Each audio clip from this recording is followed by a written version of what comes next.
Hey love bug, you ready to camp from Cabo to California?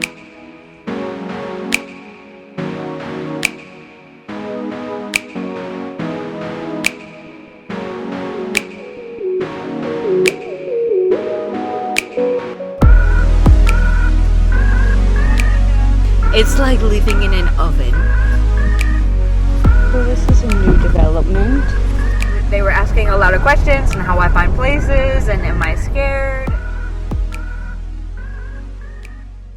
So today we have to go to San Jose. I have to see some friends. I have to get my mask, my snorkel. I have to drop off a wetsuit from a friend. And I must go to La Costa Cafe, one of my favorite places. Best food. It's just like this hidden little gem in San Jose that my friend Bernardo showed me to. And I'm just really craving some good food right now. We're gonna do that. We're gonna pop into Cabo, do some adult things, get some provisions, and then we're gonna go Pescadero, Todos Santos, maybe do some night camping on the beach. Maybe we can find a cool spot. I'm gonna be real honest, there's not a lot of great beach camping spots near Todos Santos, mainly because of the turtles, and rightfully so, but also because a lot of Americans and Canadians have ruined it for all of us by like taking over beaches and literally defecating out in the open.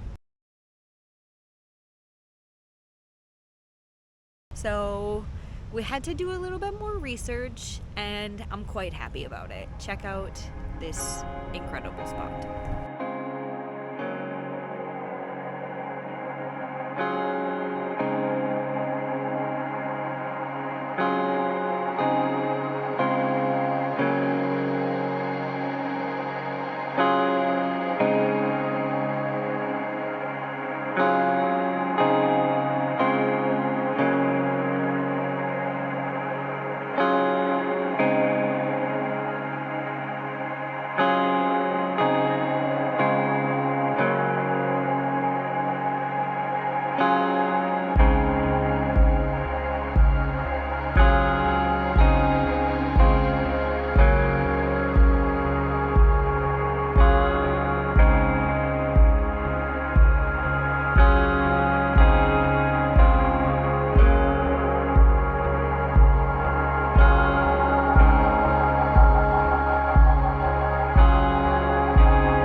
I got Invisalign. I have to be in for 10 days at a time.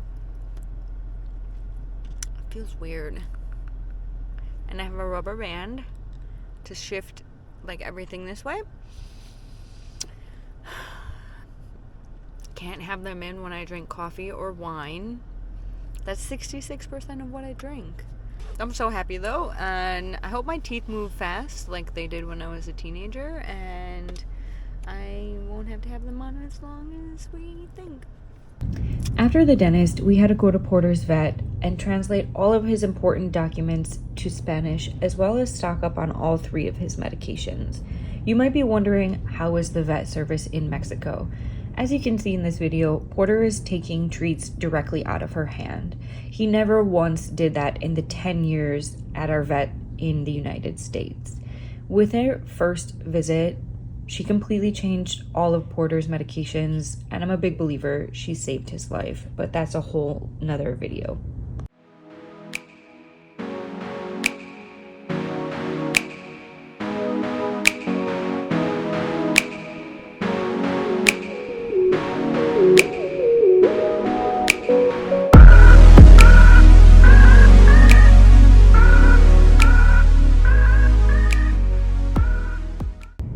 Overlanding or wild camping in Baja California, Mexico is super easy because in Baja, 80% of all land is protected or government owned. There are so many options when you are in Baja to go and camp just about anywhere in the entire peninsula.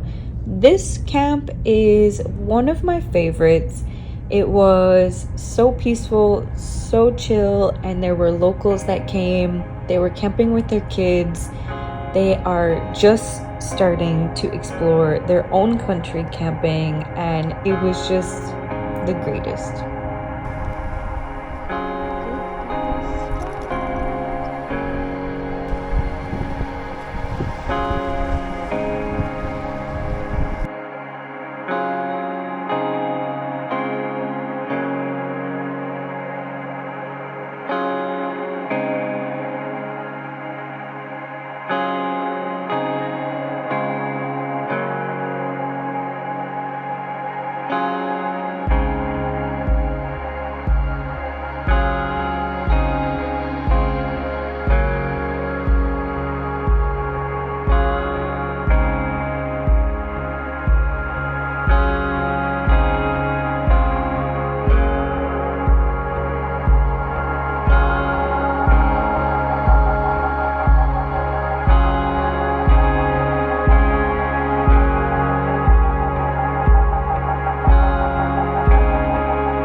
Right at sunset, two families pulled up, and within minutes, I had a beer in my hand, borrowed them my table, and Porter could not get enough of the kids.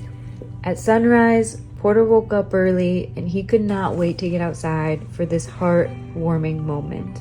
After coffee and pastries with our neighbors, I went for a sunrise snorkel.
Bite my finger. Ay.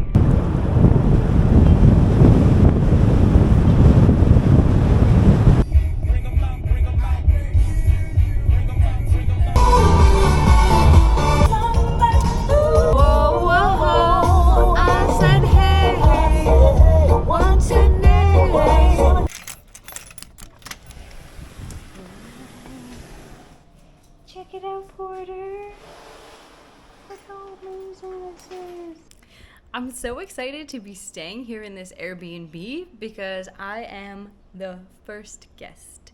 And I just feel really great about that. They gave me a full tour of the entire place. They're so excited. They're so proud of what they've created here. I think anybody that has ever done a remodeling, rebuilding type of project can relate and understand to the blood, sweat, and tears that go into a project like that.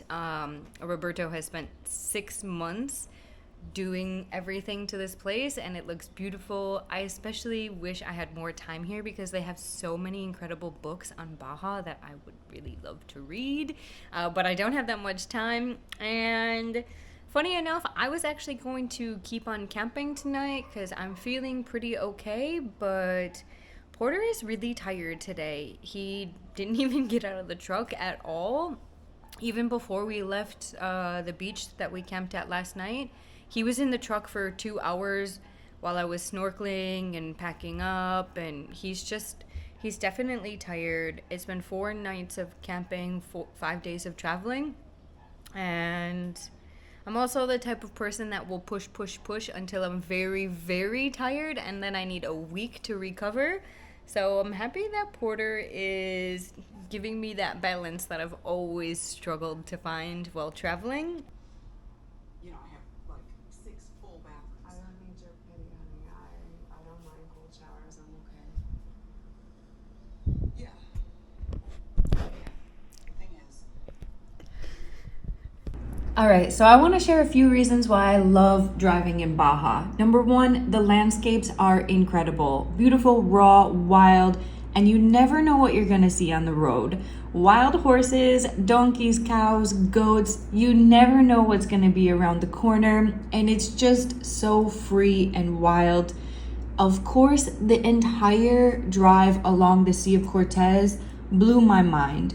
The water is stunning, glowing, so many different blues, aqua, turquoise colors. I highly recommend coming and camping this whole coast every month except for June, July, August. Even in September, I would avoid it. I also love driving in Baja because there are so many different cacti. There are over 100 different types. Some of them can weigh up to 10 tons, grow up to 65 feet tall. They're all protected, including the elephant one. If you hit one with your truck, you will get a big fine. I also love driving. If you look, the semi has his indicator on. He is telling all of the cars behind him it is safe for you to pass, and you are always close to coffee, cocktail, and excellent food in Baja.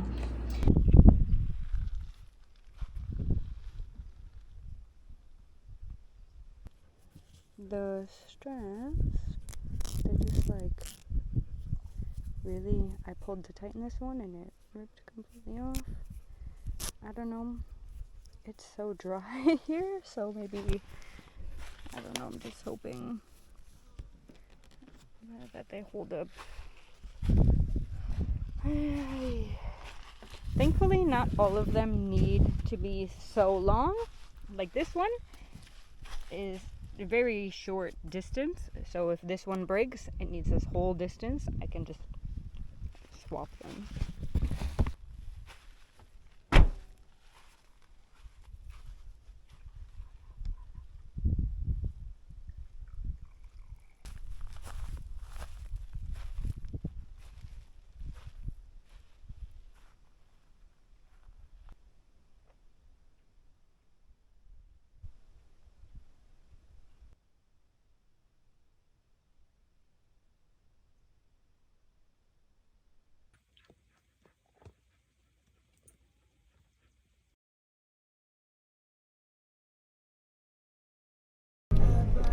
Hola, hola. Lo siento, mi español es muy malo. Today, the Tres Volcanoes. I stayed there last night. See, going north. Originally the U.S., like Wisconsin. Yeah, I think I might go here. Yeah. Ah, okay. Yeah, kind of. Traveling like full time, so.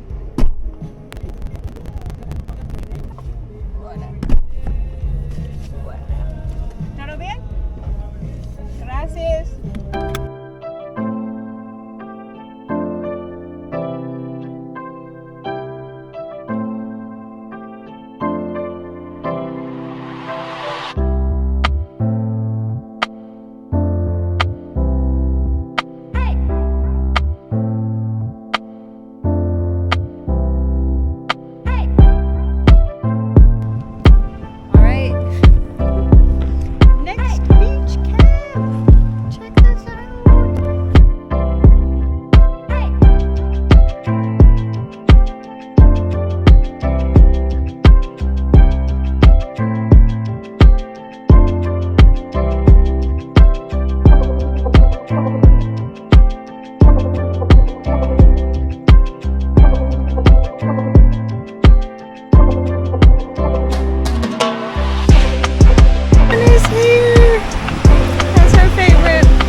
it's just one of those days where I'm tired.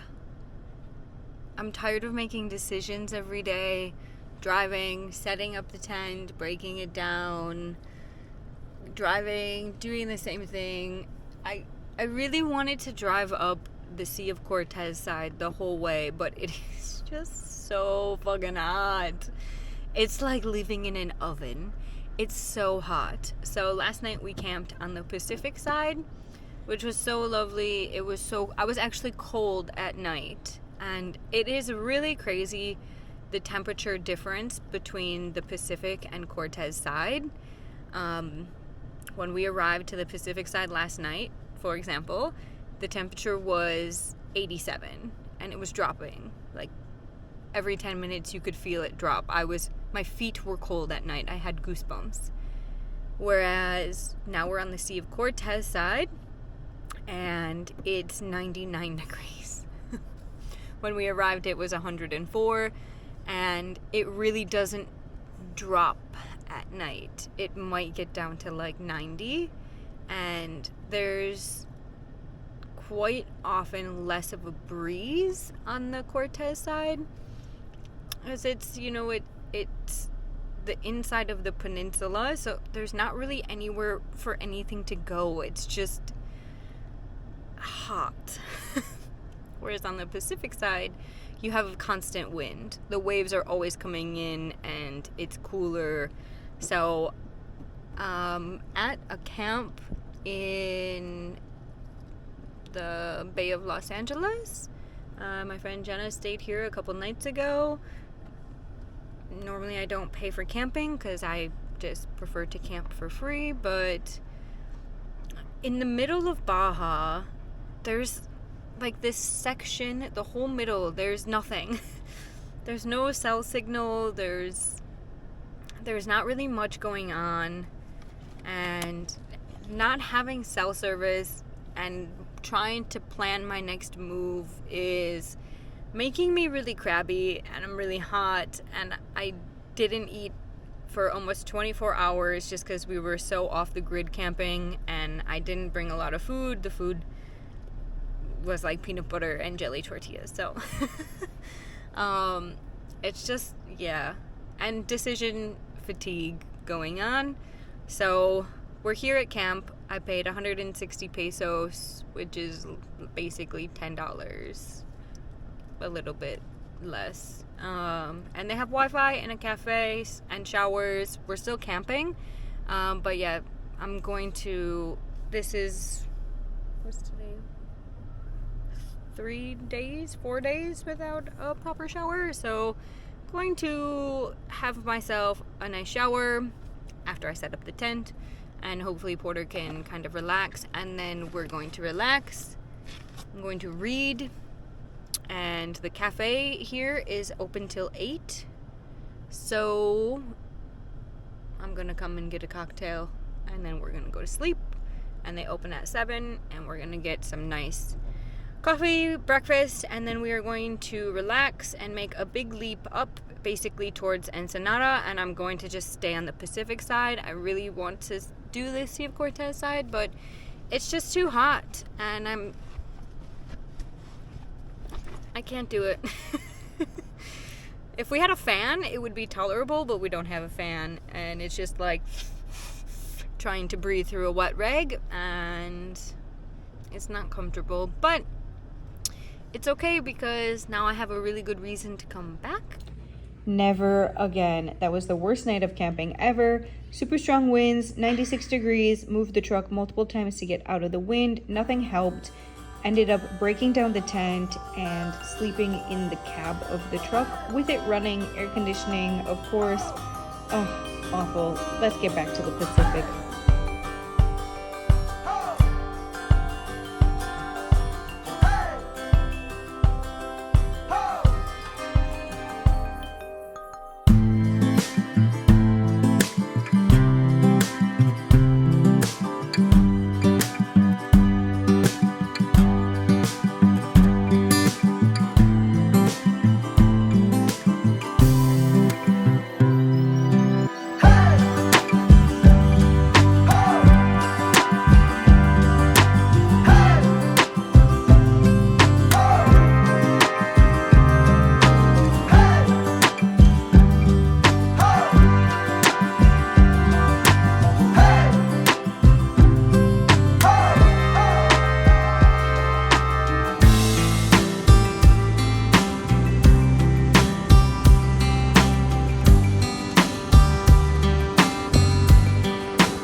There are some dolphins here.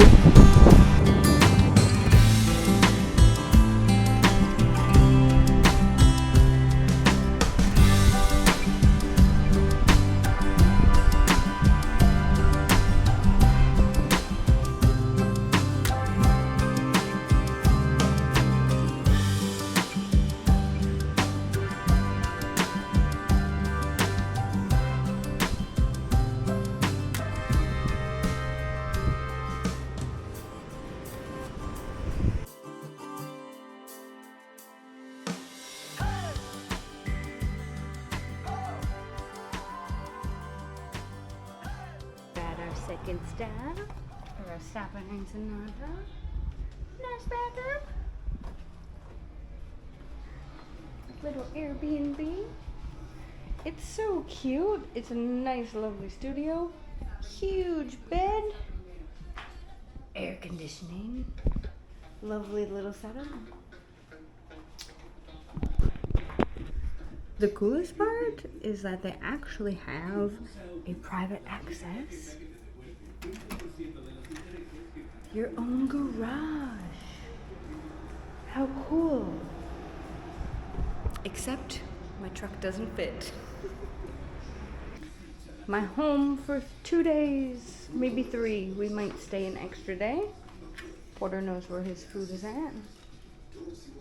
Are you hungry? You want some food? Okay, we'll feed you and then we can go to the vet. What's on your face? What did you get into already? I just learned that they have Uber Eats here. I get so excited because I can just sit in this little studio apartment and I can work and I can watch Netflix and I can lay in bed in the air conditioning with no pants on for like 2 days and just have my food delivered to me and drink some wine. Think about it, okay? Okay, cool, thank you.